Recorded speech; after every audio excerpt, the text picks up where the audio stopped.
Good evening, everyone.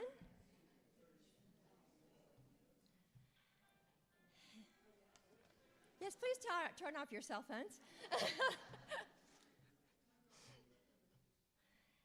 Thank you so much for being here in this sort of strange weather and with the time change. I also want to thank all of those who are joining us virtually.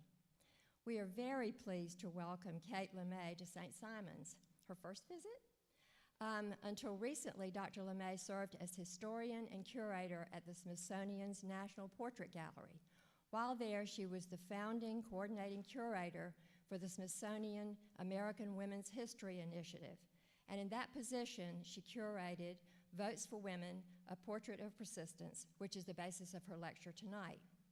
The catalog she published to accompany the exhibition was awarded the Smithsonian Secretary's Prize for Excellence in Research in 2021.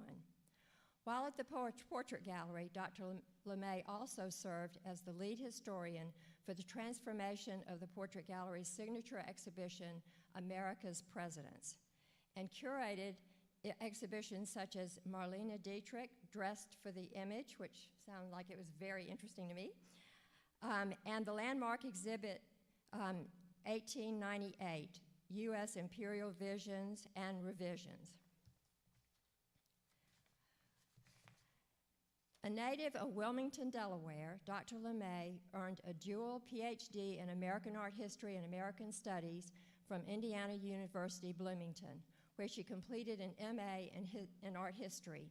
She holds a B.A. in French and Art History from Syracuse University, graduating Phi Beta Kappa. Dr. Lemay is a Fulbright Scholar and serves as a presidential counselor to the National World War II Museum and an advisor to the National Women's Suffrage Monument Association.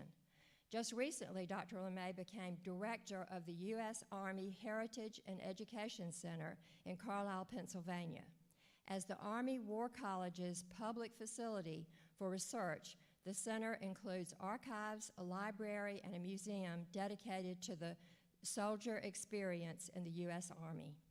Dr. Lemay, thank you so much for being with us tonight, and thank you also for graciously agreeing to present school programs tomorrow.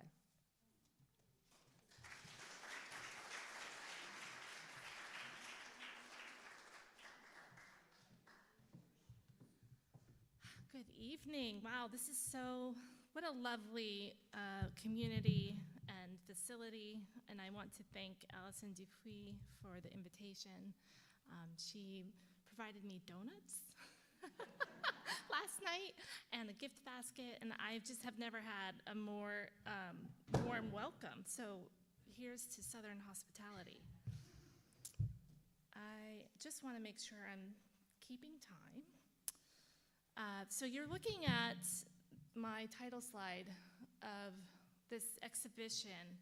It was the first major exhibition to address women's history.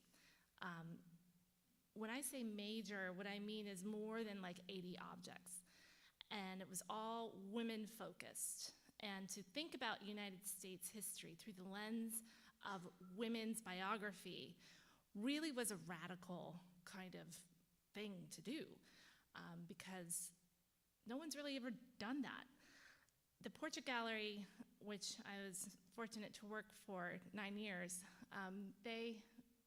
we were the first of the big three, what I think of as the big three, Library of Congress, National Archives, and the National Portrait Gallery, to put on an exhibition to commemorate the 19th Amendment. And because of our exhibition schedule, we had to open early in 2019. So that was what I'm going to tell you about that experience and a little bit more about suffrage history in Georgia, and also hopefully give you an insight about what it's like to curate. There's lots of suffrage historians out there, and I'm really working from their work in the archives. But what I'm good at is narrating a story and bringing it to life through the object. Get the clicker going. Okay, so, oops, go back. Yep, thank you. you probably know the portrait gallery from our signature exhibition on America's presidents. If you don't, these are our most sought-after president portraits. The Lansdowne by Gilbert Stuart of George Washington when he's making that famous speech in 1796 to Congress to please approve the Jay Treaty to avoid further war. And that's just a wonderful prize, really, that we have. And then Elaine de Kooning, one of the only female artists in the president's gallery, her portrait of John F. Kennedy, which was made in Palm Springs, Florida. And the Truman Library commissioned it, believe it or not. And he was very uncomfortable because he had a bad back. So that's why he's sitting in that weird way that he's sitting. So I had the pleasure of curating this exhibition. Sorry, I keep pointing the wrong way. Go back one. So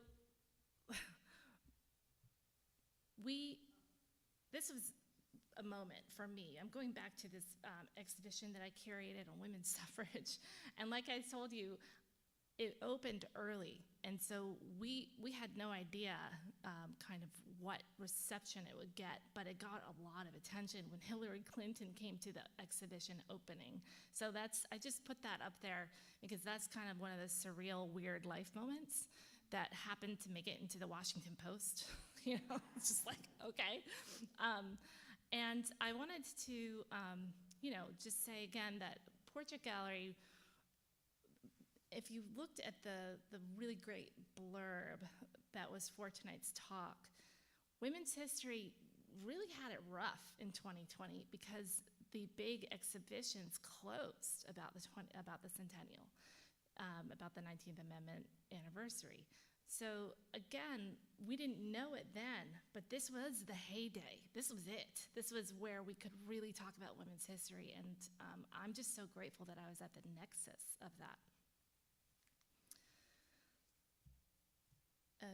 Okay, can I fast? Okay, there we go. So here, I'm gonna start with this map, which was put out in 1919 to demonstrate that Georgia was a tough place for women's rights.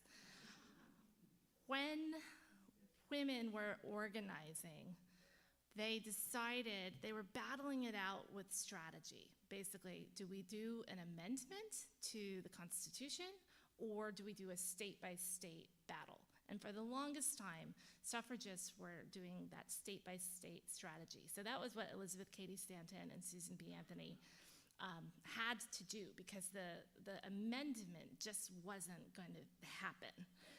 So you can see how different states enacted different rules for women's voting rights. Some women could only vote for school education boards. Some states only allowed women to vote for city elections. The national election was not allowed. Women could not vote in Georgia for a national election until 1922, actually, because in 1920, the Georgia laws made it so that women had to be registered to vote for 6 months. And I don't know when they changed that law, but so this is the kind of speed bumps, if you will, that Georgia was actually facing. And I'm so excited to be here because I love regional history, and I couldn't really do that at the National Portrait Gallery because I was charged with sort of the bigger picture. But the regional history is so rich, and that's where you can find these little gold mines. So I really love historical societies like the one we're in. The overview, if we can go back, thanks. The overview that I was working with, therefore, was Susan B. Anthony, the kind of strategy across the United States, the ways in which mass media embraced suffrage and helped it, and then the ways in which anti-suffragists used mass media to work against it, Black women's suffrage, and then, of course, Elizabeth Cady Stanton at the end. Next slide, please. One really interesting suffragist was Adela Hunt Logan. Are any of you familiar with her? She's a Georgia native. So she was born She was born in Georgia, and she was of mixed race, and so she was very light-skinned, and she could pass for white, which is something that really she wrestled with her entire life. She married basically the deputy director of the Tuskegee Institute, and here you see the 25th wedding anniversary with him and their children. And Adela, her story, I bring it up because it really amplifies the tensions around women's suffrage between black and white women. Adela wanted to be part of the suffrage movement, but she could not speak at the National Association of Women's Suffrage, NASA, because she was black, even though she looked white. So Stanton and Anthony just didn't let her. And she then would join the National Association of Colored Women to make sure that she still had a voice, and she was a founding member of that. But she was the longest, she had a lifelong membership in the White Women's Organization, NASA, National Association of Women's Suffrage. Sorry for all the acronyms. I definitely have joined the Army because now I'm thinking in acronyms. But even the next generation of suffrage leaders, like Carrie Chapman Catt, she declared that women's enfranchisement alone would maintain white supremacy over African Americans. White suffragists really had this uphill battle because they couldn't get suffrage if it meant including black women, and that was especially felt in the South. So the women's suffrage movement is probably the longest reform movement of the United States. It just has never been recognized as the radical movement that it really was. But if you think about all the race politics and all the politics and the strategies and the different this and that, all the things that were set against women that they had to take literally over 100 years to kind of wade through and make progress, it's not surprising that there were these problematic and painful race politics that held them back, right? So I wanted to just bring up Adela Hunt Logan as someone from Georgia who really represents that painful history and what she went through in order to even be recognized by white women. One of the problems I had in curating, next slide, thanks, the Portrait Gallery's exhibition is that the Portrait Gallery is not complete. I mean, to talk about women's history is really hard when you only have 25% of your collection that features women, right? So, and that's like this everywhere. Women's history has just been devalued and maybe not recorded as well as men's history. Because think of all the historians. Who are your favorite historians? Just think about a couple. Immediately I think of Rick Atkinson, right? Love his work, so interesting. He's a man. He's not gonna write about women, not in the same way that women historians pay attention to women's lives. So there's a lot of male history that we're kind of working through. So I had to go outside of the Portrait Gallery's collection, and if we can go back. I don't know why it keeps jumping to. Okay, next slide, please. So this is, I'm getting now into the curatorial experience. Basically, think of your house, and think of all the spaces in your house that you and your partner had to, or maybe it's just you, had to kind of figure out, where am I gonna put stuff, right? And to make it flow nicely. That was basically my job. Was like, how am I gonna put this together? What is the space that I have to work with, first of all? So it was this long hallway, and then 6 rooms, so 3 galleries on each side. It was obvious that I would do it chronologically and thematically. Next slide. My goal was to recognize women's suffrage history as this long, radical history. And art is often the best way for us to engage in meaningful conversations about these big, hot-button topics, so we can talk about racism through a portrait and not necessarily reveal that, great-great-great-grandfather was enslaving people, but to kind of wrestle with that history, talking about this portrait, if that makes sense. So there's kind of a way that art allows us to cross partisan lines even and talk about things that maybe we might not otherwise be able to talk about. One of the things I wanted to emphasize is that women won the right to vote.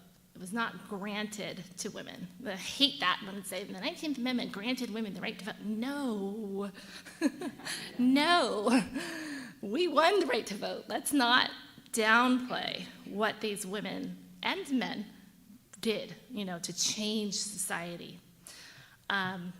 Next slide. This is the book. It's published by Princeton University Press. This is the thing that I care maybe most about in this whole project because it's the evergreen. So the exhibition I'm telling you about, it's really cool, don't get me wrong, but it was up for 10 months. That's it. It was like a chapter in, a long, long, long book.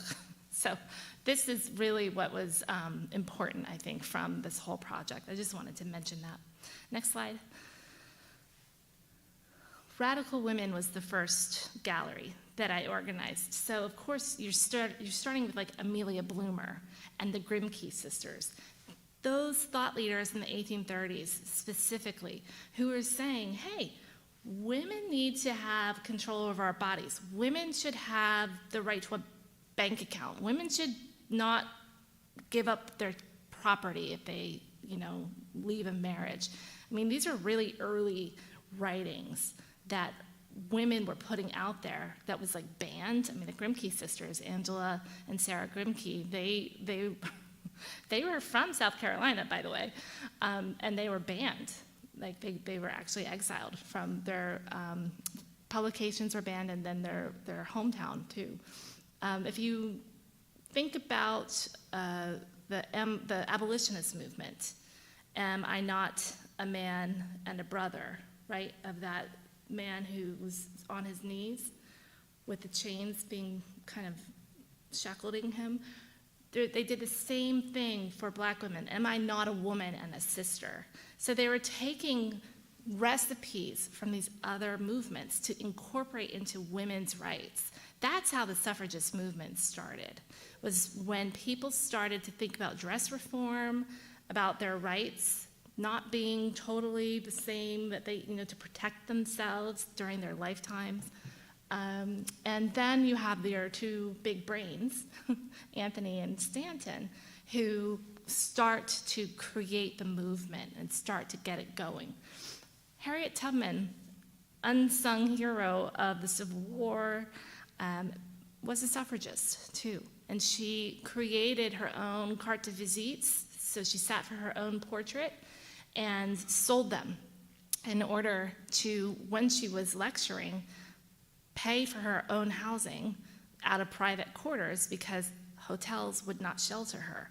So she had to figure it out as a Black woman. How was she going to speak about women's rights? All of these women were totally radical, and I'm full of admiration for them. They have their problems, for sure, right? Nobody's perfect, but wow. Next slide. So when you're curating, and I'm in the top left corner of the layout, if that makes sense, you have to think about sight lines. So what do you see that's going to attract, you to go into a place?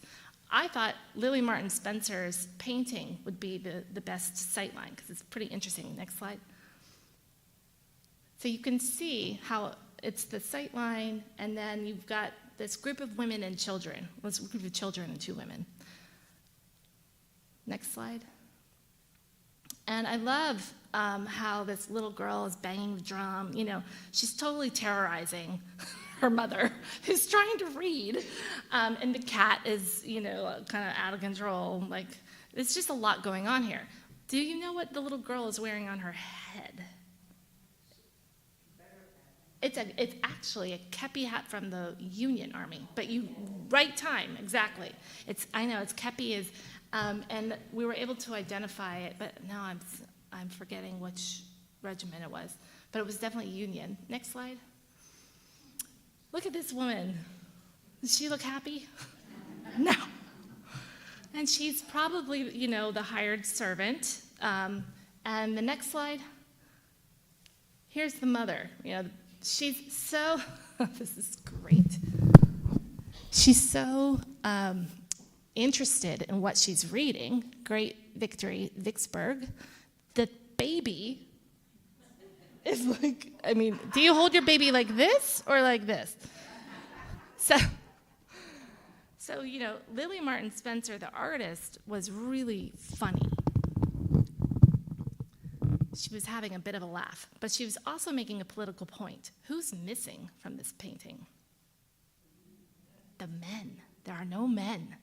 So women during the Civil War from both sides were holding down the fort, right? They're dealing with the children. The children are out of, you guys know the story, but the way that the artist captures it is very interesting. And the New York Times, what happened in Vicksburg? It's a very difficult battle. And the Union Army cut off all supplies in what is the river? The Mississippi River? Whatever the river is that runs through. I don't think it's Mississippi. It's to James? Whatever that river is, sorry. This is where brown water warfare and I do not get along. But the way that happened was that the Union soldiers within the embargo, as well as the Confederates, starved that winter. It was a very, very difficult war. This is like total warfare, and other than burning.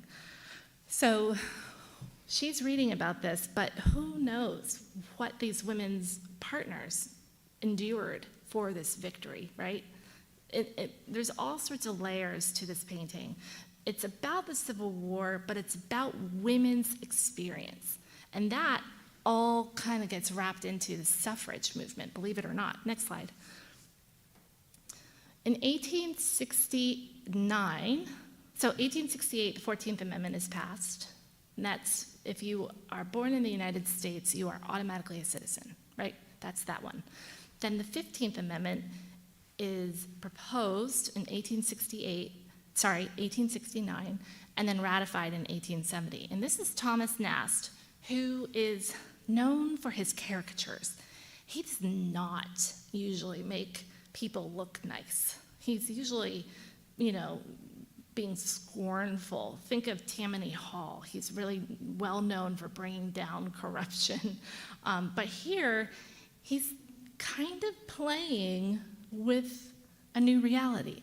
Hey, if black men have the right to vote, does this mean, which is what the 15th Amendment proposed and ratified in 1870, does this mean that at our Thanksgiving table, we're all able to come across different races, different economic backgrounds, different religions, different genders, and sit together? So this is one of my big questions of the show that I had. I was like, is he serious, right? Because he was totally a pragmatist. He was pragmatic. He might have wanted this. I don't know his political values. It's hard to know, but since he's dead. But when you look at the African-American gentleman on the left, or the beautiful braid of the Chinese immigrant, whose back is to us, and then you see how Lincoln and Washington and Grant are, kind of heralded in the background. I mean, there's all this kind of seriousness to this image. So I thought, well, maybe people had hope. Maybe, this could have been this hopeful moment for suffrage, universal suffrage. Hey, if black men can get it, then white women, and black women are next. Next slide. Here's a detail. Next slide. So women took this to heart, and you might know the famous story of Susan B. Anthony voting and being arrested at the polls. She did that in 1872 under the New Departure. That was their strategy. Women were arguing, white women were arguing, hey, I was a natural-born citizen of the United States, so as a citizen, I have the right to vote. And that's what this next gallery kind of covers, is this activism that these women had in the 1870s in particular. Next slide. Here's your ballot box. Next slide. So here she is, the woman who dared. Okay, the image is not that great, I'm sorry, but what are the men holding to her right, to our right, to her left? Yeah, they're holding the babies. Oh my God. Men holding babies. And in the background, the elected people are women.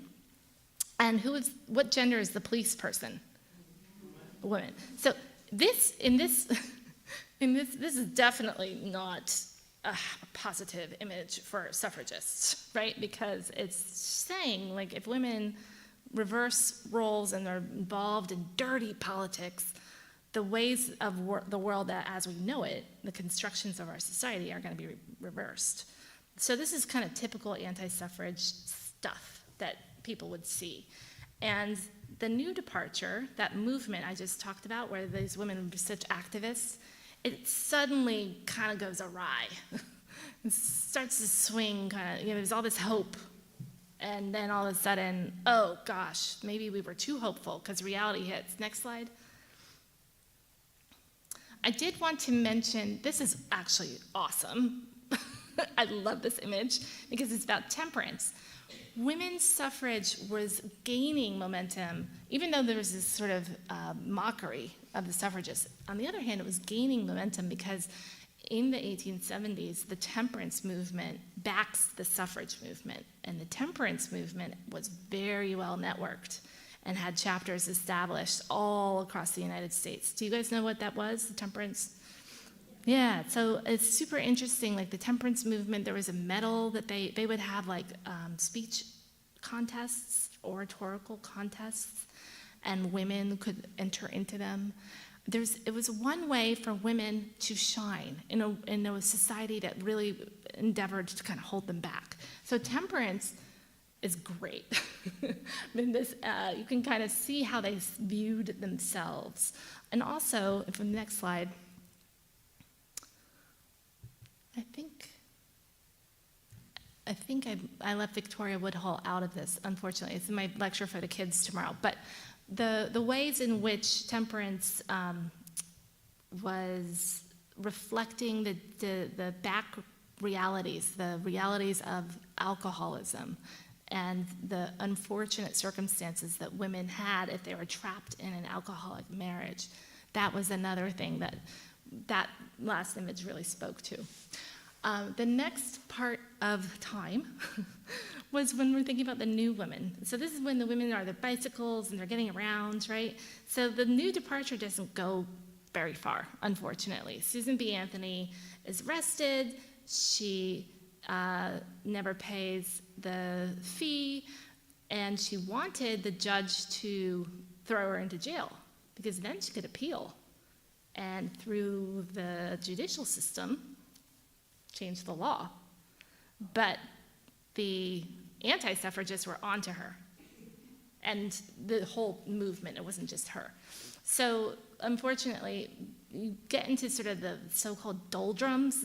I'm not so sure I love this word, but the suffrage movement kind of goes like a dead duck. It's sort of a lame duck for a little while. But in the meantime, women are still figuring out ways to express themselves on bikes. They're going to college. Next slide. I love these, the mass media is getting more technologically adept. So you can create color magazines and things like that. So the suffrage movement is starting to have fun, publishing things that are colorized and to readerships in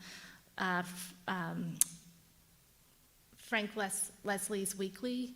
His wife, Mrs. Frank Leslie, became a big suffragist, and so with a readership of like 200,000, I mean, that made an impact, right? Next slide. And here's Ida B. Wells. So this is the one portrait gallery portrait that I was like, oh my God, I'm so glad we have it. Nobody seems to publicize it as much, though. There's this other portrait of her that's better known. I think that's just one of those weird questions that I can't answer. But if you look at the hallway, she's in this hallway, this is where I put her.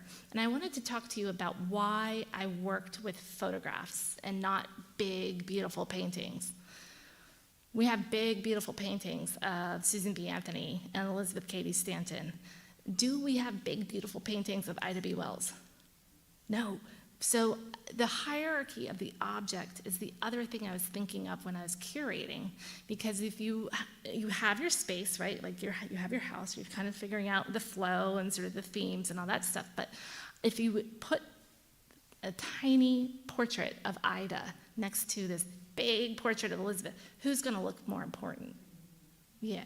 So it was kind of that, and then I used the sight lines within the galleries to kind of show off the great art, but if I could criticize my own show, one thing that kind of didn't work was that it wasn't beautiful, you know? And that as a curator, you want to hit that sweet spot of like having the beauty as well as the history. And with Dietrich, I got that. Oh my God. Wow. And with 1898, I was able to get that because we had some really interesting like Winslow Homer paintings and things like that. But working with this portrait is an exception. I think it is beautiful. It's very jewel-like. Working with black and white photography just doesn't make the same impact. Somebody told me it's like a book on a wall. And I was like, well, I have 2 PhDs, lady. Like, what did you want from me? Next slide. Look at that image. The beadwork on Ida B. Wells' dress. I know. I'm just like, because I'm a bit of a fashionista, I guess. I like clothes, so I really appreciated that. And as a black woman, she sat for this portrait thinking about decorum, right? So she has her hair, a comb in her hair, and this brooch that you see, and she's wearing this incredible dress with lace that has hand beading on it. She's very much representative of how the black women had to be at that time when they were in the public eye, especially with suffrage. Next slide.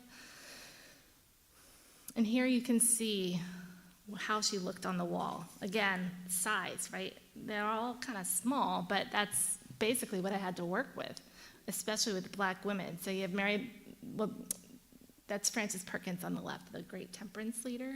Mary McLeod Bethune is second to the left. Ida is in the middle. Mary Church Terrell is on the right, and Alice Dunbar is to the far right. Those are all almost, I don't know, half of the black women that were in the show, aside from Frances.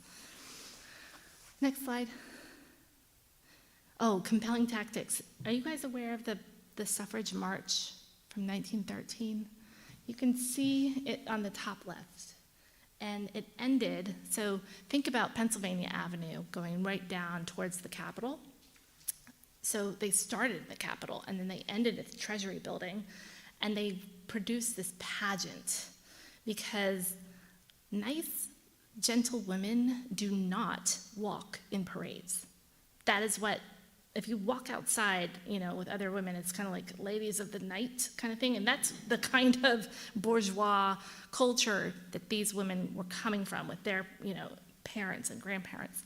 But if you end it with a pageant, that is lovely. That is acceptable in high society. So they had this pageant of the first image that I had of Hedwig Riker as Columbia, you know, with the helmet, and she's the United States, basically. So they're creating this pageant of young girls becoming women, voting, and Columbia heralding them. I mean, this is like this incredible female gendered production, but it was all about being gentle women. And then to the right, you see Alice. Well, there's other suffragists, that's not Alice Paul, but there's other suffragists who become a little bit more, shall we say, pointed and less caring about being gentle women. And she organized that parade, actually, Alice Paul. So I remember when I was writing the book and I called her brilliant. I said she was a brilliant political strategist. And my editor said, are you sure you want to use the word brilliant? And I was like, look, if I was writing about a man, would you have questioned that? And they caught themselves. It was very interesting. Next slide. Excuse me. Yes. The other slide there, Yeah. The term equality, Yes. what does that, can you? Oh, we're going to talk about that now. That poster? Yes. Oh my gosh, I'm so glad you asked that because that was my favorite, like one of my favorite, objects in the collection. Absolutely. So to the right, you'll see equality is the sacred law of humanity. That's the poster. And then there's this, next slide, if I can have the next slide. Yeah. So what I love about these posters is that you can see the registration of the woodblock cuts that overlap. So when you make a print, you have different parts of the wood block that you've carved, and then you have to, use your roller and covering bits and pieces create the different colors. And it's all a system, so you can print them pretty quickly after, you finish it up. But here you can see how the registration, that's what you call when you, the process when you line up the wood blocks with each other, that's the paint kind of overlaps, and you can see the bleeding of it. But what I like about that is that it's handmade. That's the cool, aside from the fact that it's got the Pegasus wings, and this is a symbol of peace from Roman times. This is like all very heraldic. Again, we're all gentlewomen, right? That they had to kind of communicate in these languages that were appropriate. But as an art historian, I thought the object was just amazing. And then look at this. Oh my God. So this is the Votes for Women by Boyer. It's missing an accent on the E, sorry. She was from California, and she made this poster for the 1910,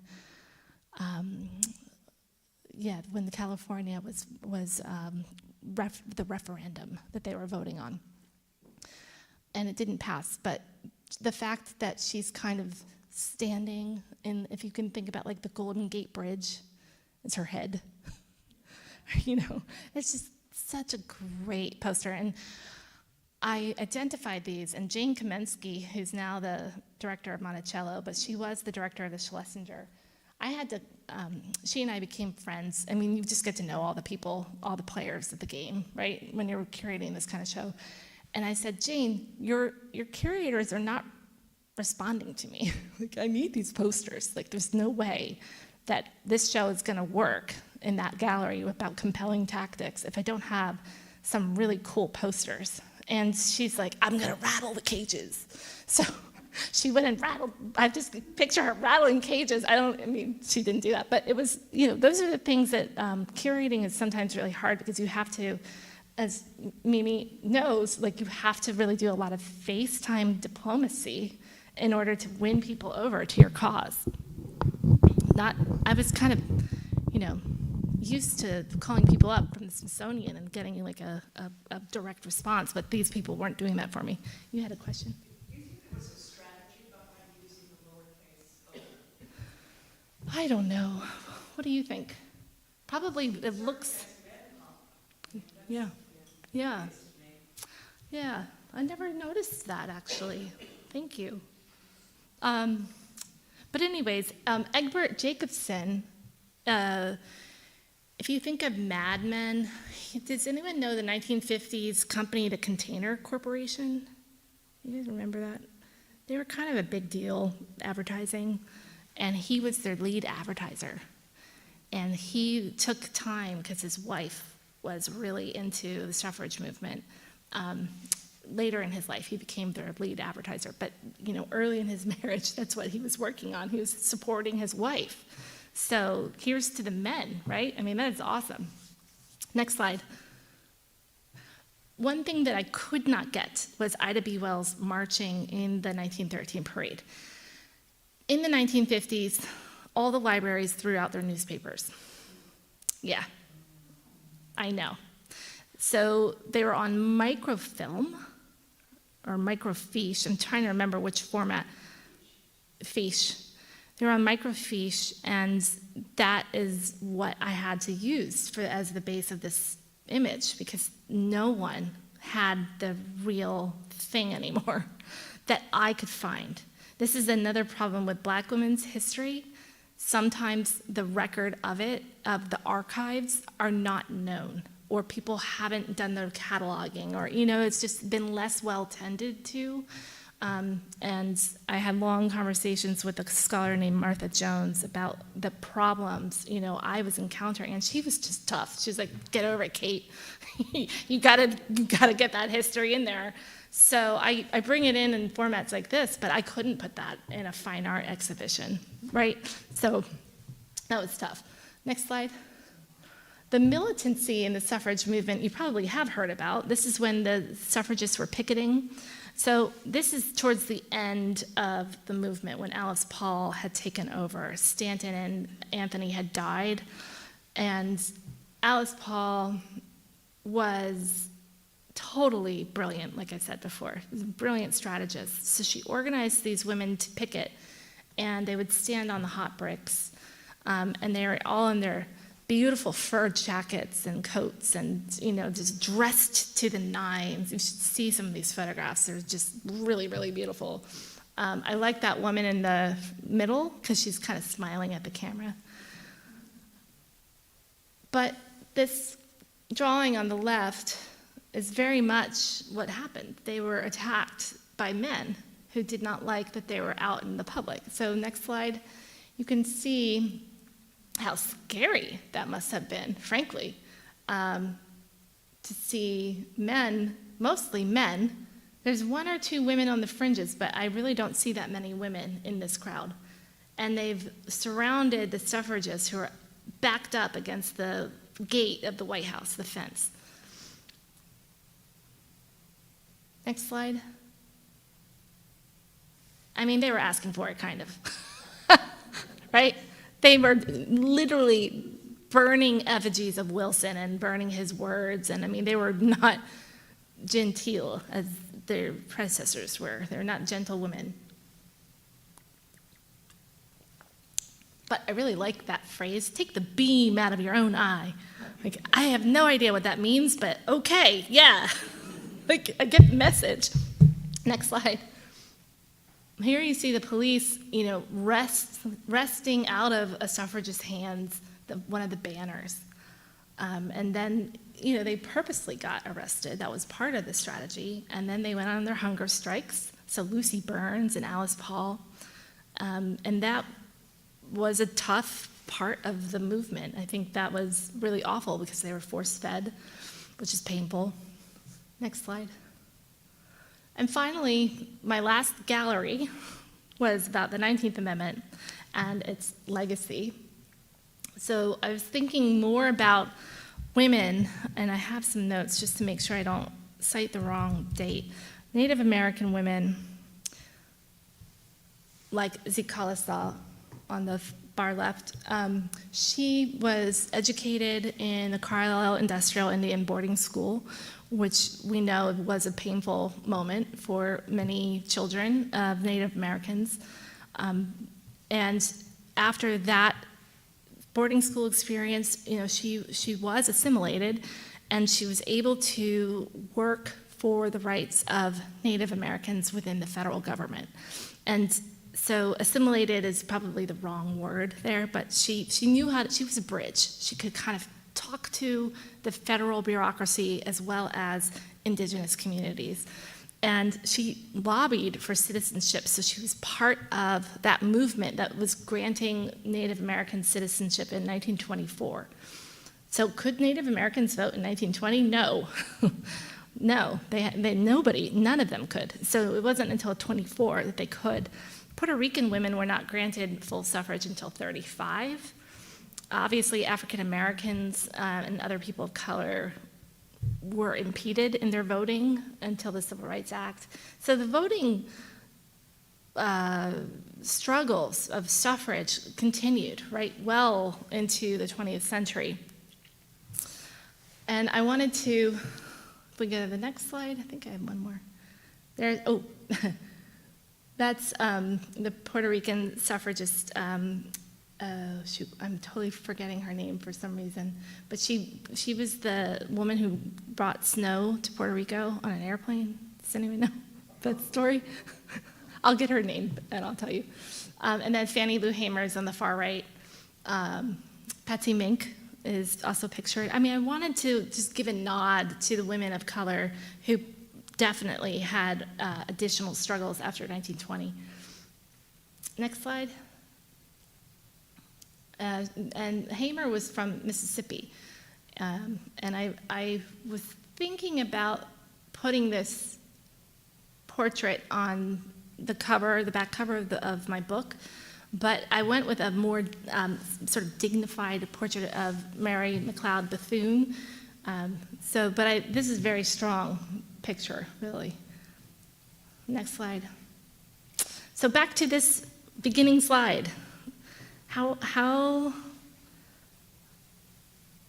was the impact of this show for me? I mean, what was the impact?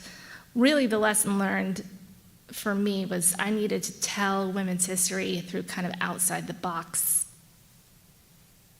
everything, from the way the hierarchy of the object played into my selection of objects, to finding Black women, representations of Black women when it felt like the archive just didn't have any at some points, to, oh my gosh, I mean, it took me so long to figure out the constitutional amendments and all the constitutional law.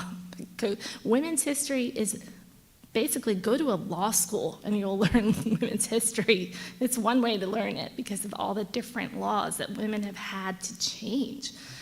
So the lesson learned is really, you can't approach women's history the way you would a nation history. Like the United States, if you tell the history of the United States, the milestones are a lot of wars, right?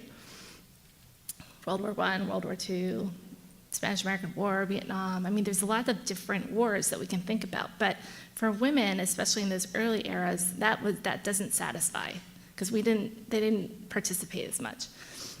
So this map really shows kind of graphically what women were up against in the different regions as well as overall. And I think I have time for questions. I'm right at 43 minutes. I'm doing good. So yeah, thank you so much. And thanks for the questions as I was chatting. You had another question? Just a question about being a curator. Yeah. Do you take part in the map and frame choice Yes. pieces? Yes. It was so funny. I even took part in the, I had this really funny photograph of myself in like a kind of a purple blazer, and it matched the wall color of the, I mean, it was not intentional, but it was funny because the head designer was like, hey, Kate, we have this wall color, come over and see it. And I was like, great. And then I was standing in front of it, and he just started laughing. And he was like, you match it like perfectly. So, we wanted to go with purple, white, and gold, but really the gold, because it was part, the purple, I'm trying to remember now. The gold was the one color that was sort of throughout because it was one of the longest sort of colors of the movement. And then the matting and the framing, honestly, the design guys are so good. They just are like, hey, what do you think about this? And I'm like, and they gave me like 2 choices, and I was like, I think I like that, But they were like looking at period sort of 19th century style frames. Correct. Yep. And that's, if you have a sizable staff, that's probably what will happen. But I think Mimi probably does it all, right? You and your team. She might have some help, but it's, it kind of depends. With the scarf and then the gentleman in the stripes. From back here, I can't see what the little blocks mean for the Yeah. different codes for the states. Could you just Sure. So this is full suffrage. It's full suffrage. Primary suffrage means just the primary elections. That's presidential suffrage, so they could vote for the president, but maybe not for other things. Presidential and municipal suffrage, so that's the city as well as president. And then municipal suffrage in charter cities. I was thinking about that. Charter cities, I think that means probably the formally recognized by law. And I think some cities are chartered, if I'm not mistaken. I feel like you guys would know that better than me. Does that help? And then no suffrage. Sorry, black is no suffrage. That's Georgia. I mean, it's so interesting. I bet you all have some really, if you're native Georgians, you know, I would love to hear more stories about suffrage experiences that you've heard of from your own families, from the women.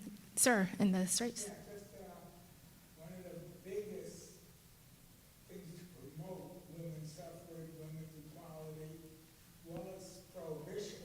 Yeah. And Yep. before prohibition, you would never ever see a woman in a tavern, in a bar, Mhm. for prostitutes. When prohibition Except for came out, of course, there Carrie were Nation. more people, a heck of a lot more people were drinking than were before prohibition was going on. Yeah. Before prohibition, and there were a Well, the lot temperance movement was the prohibitions. men and women in the speaks. Temperance was the prohibition. Prohibition came out of the temperance movement. Yeah. And I'm saying though, but more people, more women, Uh-huh. more men, everybody, you know, so when you go to Brogan's tonight or Mullet Bay or wherever else is, okay, thanks. Yeah, I like the story of Carrie Nation, you know, the axe wielder. She would go in and literally destroy the saloons. She was a suffragist, but they wanted to have nothing to do with her because she was too crazy. Again, you know, suffrage is super complicated. Not only did you have this sort of race politics, but then you had the decorum politics, right? And so Victoria Woodhull and Carrie Nation, I mean, they were all, Stanton and Anthony wanted nothing to do with them because they were too out there. Yes, ma'am. I apologize for this not being a question, No, it's okay. but for the first time in my life, which is not a short life at this point, it has dawned on me emotionally and cognitively that I knew women in my own life who couldn't vote. My grandmothers, Yeah. even my mother, who graduated from high school in 1929. Hmm. But it was very, you know, she was certainly aware of 1922. Yeah. Yeah. But the thought, and I knew my grandmothers for years. I know it's a strange reality to think of them within these circumstances. Yeah, for me too. Amazing. Yeah. And I grew up in Kansas, Okay. and I'm grateful. Yeah. Full preference became Yeah, 1912, early. And the other thing that comes to mind when we're talking about women that we know, and even ourselves, in 1972, women could open a bank account without a man signing for them. 72. The credit card, exactly. That's the other thing. I mean, the finance, the elements of control over women's independence that we are still, you know, kind of wrestling with from the 70s, right? That's interesting to me because I know, you know, my mom was an entrepreneur, and I just think, wow, how did you do what you did? Because it wasn't set up for her success. Other ruminations or any questions? Happy to chat afterwards. Yes? A good friend of mine in 1976 in New York State in a small town could not get a library card without her husband's signature. Yeah. Yeah, that's tough. I know. Well, the guys that are here tonight, thank you so much for your support. Thank you so much, Ted. Yep, thank you.